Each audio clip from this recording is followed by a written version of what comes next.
نحمده ونصلي ونسلم على رسوله الكريم أما بعد فأعوذ بالله السميع العليم من الشيطان الرجيم من همزه ونفخه ونفثه بسم الله الرحمن الرحيم۔ ابھی حال ہی میں ایک نیوز چینل ہے اب تک، اس پر نیوز کیفے ایک پروگرام چلتا ہے جس کا اینکر فہیم عباس ہے۔ تو اس میں ایک خاتون جو سیفی علی خان نامی ہے، اس نے خلیفۃ المسلمین امیر المؤمنین سیدنا ابو بکر صدیق رضی اللہ تعالی عنہ کی خلافت عظمیٰ کے بارے میں دریدہ دہنی کرتے ہوئے یہ کہا کہ یہ جوڈیشری میں اور عدالتوں میں جو انصاف نہیں ملتا یہ قیامت تک ملے گا بھی نہیں، اور اس کی ایک بڑی وجہ ہے کہ انصاف کا بیڑا غرق تو اس دن ہی ہو گیا تھا جس دن بی بی فاطمہ الزہرا رضی اللہ تعالی عنہا دربار گئی تھیں اور اپنا حق طلب کیا، ان کے ساتھ ناانصافی ہوئی، ان کی گواہی قبول نہیں کی گئی اور ان کو حق نہیں دیا گیا۔ یہ خالص رافضانہ زبان ہے۔ پہلے نمبر پر تو میں ارباب اقتدار سے گزارش کروں گا کہ جس قدر بھی ٹی وی چینلز ہیں اور ان کے اوپر آ کر یہ لوگ اس طرح رسول اللہ صلی اللہ علیہ وسلم کے جان نثاروں کے بارے میں زبان درازی کرتے ہیں، ان کو لگام دی جائے اور ان کو باقاعدہ جو ان کی سزا بنتی ہے قانون کے مطابق ان کو کیفر کردار تک پہنچایا جائے۔ دوسرے نمبر پر یہ عرض کروں گا کہ یہ بالکل جہالت کا مرکب ہے، اس کو شریعت اور رسول کریم صلی اللہ علیہ وسلم کے فرامین کا بالکل کچھ پتہ نہیں ہے، اور ایسے ہی اپنی رافضیت میں آ کر زبان درازی کیے جا رہی ہے۔ سیدنا ابو بکر صدیق رضی اللہ تعالی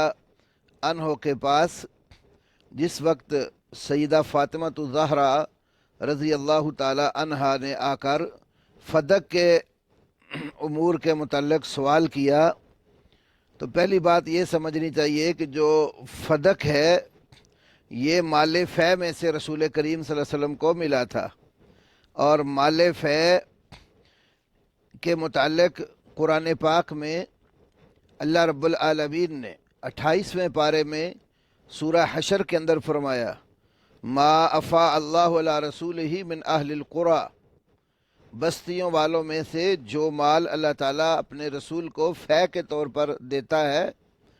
فللہ وللرسول، تو وہ مال اللہ کا ہے اور اللہ کے رسول کا ہے، ولذی القربیٰ اور قرابت داروں کا ہے، والیتامیٰ والمساکین اور یتیموں اور مسکینوں کے لیے ہے، وابن السبیل اور مسافروں کے لیے ہے، کہ لا یکون دولۃ بین الاغنیاء منکم، تاکہ دولت تم میں سے دولت مندوں کے گرد ہی نہ گھومتی رہے،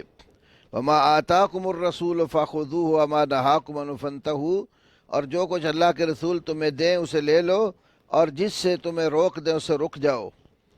واتقوا اللہ، اور اللہ سے ڈر جاؤ، ان اللہ شدید العقاب، بے شک اللہ تبارک و تعالی سخت سزا والا ہے۔ پھر ساتھ فرمایا للفقراء المہاجرین، یہ مال ان مہاجر فقیروں کے لیے ہے، الذین اخرجوا من دیارہم، وہ جو اپنے گھروں سے نکالے گئے، واموالہم اور اپنے مالوں سے نکالے گئے، یبتغون فضلا من اللہ ورضوانا، تو ان مہاجرین کے بارے میں فرمایا وہ تو اللہ رب العالمین کا فضل اور اس کی رضامندی چاہتے ہیں، وینصرون اللہ ورسولہ، اللہ اور اس کے رسول کی مدد کرتے ہیں، اولئک هم الصادقون، یہی وہ لوگ ہیں جو سچے ہیں۔ تو قرآن کریم کی ایک تو اس آیت کریمہ نے اس بات کو واضح کیا کہ جو مال فے اللہ تبارک و تعالی رسول کریم صلی اللہ علیہ وسلم کو عطا کرتا ہے تو اس کے حقدار کون لوگ ہیں۔ ایک تو فرمایا اللہ اس کے رسول کے لیے اور رسول پاک کے جو قریبی رشتہ دار ہیں ان کے لیے، یتیموں مسکینوں اور مسافروں کے لیے ہے، اور ان مہاجر فقیروں کے لیے ہے جو اپنے گھروں اور مالوں سے نکال دیے گئے۔ تو رسول اللہ صلی اللہ علیہ وسلم اپنی زندگی میں مال فے کی تقسیم اسی طرح کرتے تھے، اپنے گھر والوں کا، اپنے قریبی رشتہ داروں کے اخراجات، یتیموں مسکینوں اور مسافروں کے اخراجات، اور مہاجر فقیروں کے اخراجات اس مال سے پورا کرتے تھے۔ تو یہ صحیح بخاری کے اندر بھی امام بخاری علیہ رحمہ کئی مقام پر یہ مال فے والی اور فدق والی حدیث لائے ہیں،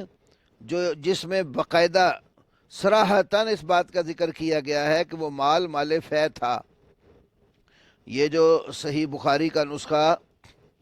دارالسلام سے طبع ہوا ہے، اس کے اندر بھی یہ صراحت موجود ہے۔ جب بی بی فاطمہ آئیں تو انہوں نے صدیق اکبر رضی اللہ تعالی عنہ سے مطالبہ کیا، تو اس میں یہ بات صراحت سے موجود ہے، ما ترک رسول اللہ صلی اللہ علیہ وسلم مما افاء اللہ علیہ، جو اللہ تعالیٰ نے آپ کو مال فے دیا اور آپ وہ چھوڑ کر کے اس میں سے انہوں نے کہا مجھے حصہ دیا جائے۔ تو پہلی بات تو یہ سمجھنے والی ہے کہ وہ مال فے تھا، اور مال فے خالی بی بی فاطمہ کے لیے نہیں تھا۔ مال فے قرآن نے بتایا ہے کہ وہ رسول اللہ کے گھر میں بھی اس کا اخراجات ہوتے تھے، یتیموں مسکینوں بیواؤں کے اوپر بھی وہ خرچ ہوتا تھا، اور مہاجر فقیروں کے لیے بھی تھا۔ تو خالی ایک تو وہ اس کی وارث نہیں تھی۔ دوسرے نمبر پر جب انہوں نے خلیفۃ المسلمین کے پاس یہ بات کی تو سیدنا صدیق اکبر رضی اللہ تعالی عنہ نے فرمایا کہ اللہ کے رسول صلی اللہ علیہ وسلم کا ارشاد گرامی ہے کہ ما ترکناہ فہو صدقۃ لا نورث ما ترکناہ فہو صدقہ، کہ جو ہم چھوڑ جاتے ہیں وہ صدقہ ہوتا ہے، وہ وراثت میں تقسیم نہیں کیا جاتا۔ یہ حدیث صحیح بخاری میں کئی مقامات پر موجود ہے اسی سلسلے میں۔ تو صدیق اکبر رضی اللہ عنہ جب یہ حدیث بیان کی تو بی بی فاطمہ زہرا رضی اللہ تعالی عنہا نے اپنے بابا کا فرمان سن کر اس حدیث کا انکار نہیں کیا، اور دوبارہ اس مسئلے میں پھر صدیق اکبر سے جا کر بات بھی نہیں کی اور واپس چلی آئیں۔ اگلی بات یہ ہے کہ پھر یہی جو مال رسول اللہ صلی اللہ علیہ وسلم تقسیم کرتے تھے ان تمام مصارف پر، تو خلیفۃ المسلمین بھی اسی طرح ہی اس کو تقسیم کرتے رہے جیسے اللہ کے رسول صلی اللہ علیہ وسلم نے کیا۔ پھر حضرت عمر رضی اللہ تعالیٰ عنہ کے دور میں بھی اس کی تقسیم کا یہی سلسلہ رہا۔ تو حضرت عمر نے بخاری مسلم ترمذی وغیرہ میں احادیث کے اندر موجود ہے کہ اس کی ولایت اور ذمہ داری وہ حضرت عباس اور حضرت علی رضی اللہ تعالیٰ عنہما کو سونپ دی کہ آپ اس کی نگرانی رکھیں اور اس کی تقسیم کا وہی سلسلہ رکھیں جو اللہ کے نبی صلی اللہ علیہ وسلم اور خلیفۃ المسلمین کے دور میں تھا۔ پھر ان میں تھوڑا سا آپس میں اختلاف ہو گیا چچے بھتیجے میں۔ تو جب حضرت عمر کے پاس فیصلہ آیا تو عمر نے ان دونوں کو قسم دے کر پوچھا کہ تم یہ بتاؤ کہ کیا تم یہ رسول اللہ کا فرمان جانتے ہو، لا نورث ما ترکنا و صدقہ؟ تو دونوں نے کہا ہاں یہ اللہ کے نبی کا فرمان ہے۔ تو حضرت علی نے بھی اس فرمان کا انکار نہیں کیا، اور ان کے چچا حضرت عباس رضی اللہ تعالیٰ عنہما نے بھی اس کا انکار نہیں کیا۔ تو وہ یہ سمجھتے تھے کہ اللہ کے رسول کا ہی فرمان ہے۔ تو اس فرمان کے پیش نظر صدیق اکبر نے اس کی وہی تقسیم کی جو عدل اور انصاف پر مبنی تھی، اور رسول اللہ صلی اللہ علیہ وسلم جس طریقے سے اس کو کیا کرتے تھے۔ پھر اگلی بات یہ بھی سوچنے کی ہے کہ وراثت میں اگر اس کو لیا جائے تو کیا رسول اللہ صلی اللہ علیہ وسلم کے ورثاء میں صرف ایک بیٹی ہی تھی، یا رسول اللہ صلی اللہ علیہ وسلم کی ازواج مطہرات امہات المومنین رضی اللہ عنہن کو بھی وراثت میں سے حصہ ملنا چاہیے تھا؟ اور کسی نے بھی اس میں سے وراثت کا مطالبہ نہیں کیا، اس کا اسی طرح ہی تقسیم ہوتی رہی جیسے نبی پاک صلی اللہ علیہ وسلم کیا کرتے تھے۔ پھر اس کے بعد یہ بھی سوچنے والی بات ہے، اگر یہ ظلم تھا، یہ زیادتی تھی، اور خلیفۃ المسلمین کے دربار سے بی بی فاطمہ رضی اللہ عنہا کے ساتھ ظلم ہوا، تو حضرت علی کہاں تھے؟ جب لوگ کہانیاں جو بیان کرتے ہو کہ یزید کے مظالم بڑھ گئے تو حضرت حسین رضی اللہ تعالیٰ عنہ نے 50 سے اوپر عمر ہو چکی تھی تو ان کے خلاف خروج کیا۔ حضرت علی تو اس وقت بالکل نوجوان تھے جس وقت صدیق اکبر کو خلیفہ بنایا گیا تھا۔ تو اگر 50 سال کا بڑھاپے کی طرف بڑھتا ہوا شخص کربلا کے میدان میں خروج کر کے جا سکتا ہے بقول تمہارے، تو یہ پھر حضرت علی کہاں سوئے ہوئے تھے؟ سیدنا علی مرتضیٰ رضی اللہ تعالیٰ نے جوانی کے عالم میں کیوں نہیں خروج کیا کہ میری بیوی کا حق مار دیا گیا، عدالت میں ظلم کی بنیاد رکھ دی گئی ہے، عدالت میں اموال کو غصب کیا جا رہا ہے، تو حضرت علی کا خاموش رہنا اور اس کے اوپر گفتگو نہ کرنا، بلکہ اس مال فے کی ولایت اور نگرانی میں بطور ڈیوٹی کام کرنا، یہ اس بات کی دلیل ہے کہ وہ بھی سمجھتے تھے کہ خلیفۃ المسلمین نے بالکل مبنی بر انصاف کام کیے، ورنہ ظلم ہوتا عدالتوں میں تو حضرت علی جیسا نوجوان مجاہد صحابی کبھی بھی خاموش نہ رہتا۔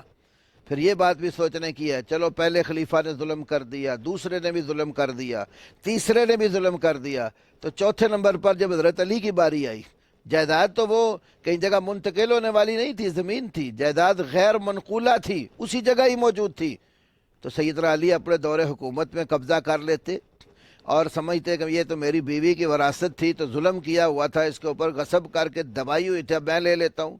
حضرت علی رضی اللہ تعالی عنہ کا اس فدق والی زمین کے اوپر قبضہ نہ کرنا، اس کو نہ لینا، یہ بھی اس بات کی دلیل ہے کہ انصاف وہی تھا جو صدیق اکبر نے کیا، ورنہ بی بی فاطمہ الزہرا رضی اللہ تعالی عنہا کے شوہر علی مرتضیٰ جو کہ میدانوں میں، جہاد کے میدانوں میں آگے بڑھ کر لڑتے تھے، جن کی شجاعت اور بہادری مسلمہ ہے، تو انہوں نے نہ لڑائی کی، نہ خروج کیا، نہ اس عدالت کے خلاف آواز اٹھائی، حسن و حسین اور نہ حضرت عباس رضی اللہ تعالیٰ عنہما نے اس کے خلاف کوئی آواز اٹھائی، تو یہ اس بات کی دلیل ہے کہ وہ بالکل سچ اور انصاف پر مبنی تھی۔ پھر ایک بات اور غور کرنے والی ہے، ابو بکر صدیق مہاجرین میں سے تھے، عمر فاروق مہاجرین میں سے تھے، سیدنا عثمان غنی رضی اللہ عنہ اجمعین، یہ سب صحابہ مہاجرین میں سے تھے، اور اللہ رب العالمین نے مال فے کے تذکرے میں یہ بھی فرمایا للفقراء المہاجرین الذین اخرجوا من دیارہم واموالہم، یہ تو ان مہاجر فقیروں کے لیے ہے، تو مہاجرین وہ تو ان کا بھی حق بنتا تھا۔ پھر اسی طرح پھر اللہ تعالیٰ نے یہ تو بد زبانی کرتے ہوئے ان کی عدالت پر حرف گیری کر رہی ہے، اور قرآن کیا کہتا ہے، یبتغون فضلا من اللہ ورضوانا، وہ مہاجرین اللہ کا فضل اور اس کی رضامندی چاہتے تھے، وینصرون اللہ ورسولہ، اللہ اور اس کے رسول کی وہ مدد کرتے تھے، اولئک، اللہ فرماتا یہی وہ مہاجرین ہیں جن کا مقام اور مرتبہ یہ ہے، اولئک هم الصادقون، یہی لوگ سچے ہیں۔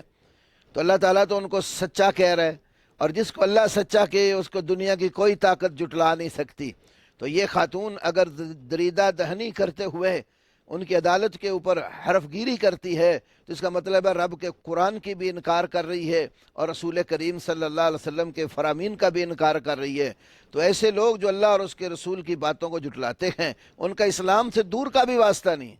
کہتی ہے چاہے میرے اوپر فتویٰ لگا دے، فتویٰ لگانے کی کیا ضرورت ہے؟ قرآن صراحتاً بیان کر رہا ہے کہ مہاجرین سچے لوگ تھے، قرآن صراحتاً بیان کر رہا ہے کہ مہاجرین جو مفلحون تھے، کامیاب لوگ تھے، قرآن واضح کر رہا ہے کہ جو مہاجرین اور انصار تھے وہ ایمان والے لوگ تھے، وہ اللہ اور اس کے رسول کے دین کے مددگار تھے، وہ لوگ اپنی جانیں جو اللہ کی راہ میں قربان کرنے والے تھے، رسول اللہ صلی اللہ علیہ وسلم کے ایک ایک فرمان کے اوپر وہ اپنی سارے قبیلے کو قربان کرنے والے لوگ تھے۔ ان کے فضائل اور مناقب سے تو کتب حدیث بھری پڑی ہیں،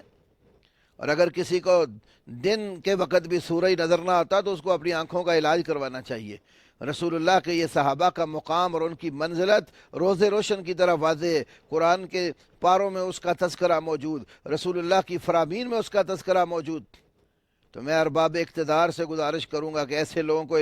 لگام دے، ورنہ ملک کے اندر فتنہ فساد اور باہمی لڑائی اور جھگڑا، افتراق اور تشدد پیدا ہوگا۔ فرقہ واریت کو یہ ہوا دینے والے لوگوں کا بر وقت بندوبست کرنا چاہیے۔ اگر ارباب اقتدار ایسا نہیں کرتے تو یہ فرقہ واریت کی ہوا ملک کو لے ڈوبے گی۔ ہمارا ملک تو پہلے ہی داخلی اور خارجی جو ہے نا وہ کئی دشمنوں کا شکار ہوا جا رہا ہے، اور اندر سے بھی ملک کو کھوکھلا کیا جا رہا ہے، اور باہر سے بھی دشمن جو ہے وہ چاروں طرف سے ملک پاکستان کو گھیرنے کی سازشیں کر رہا ہے۔ تو ان حالات میں اس طرح کی خواتین کا ٹی وی کے اوپر آ کر بد زبانی کرنا اور خلفائے راشدین پر طعن و تشنیع کرنا، یہ ملک کے اندر افراتفری اور مذہبی فرقہ واریت کو ہوا دینے کے بھی مترادف ہے۔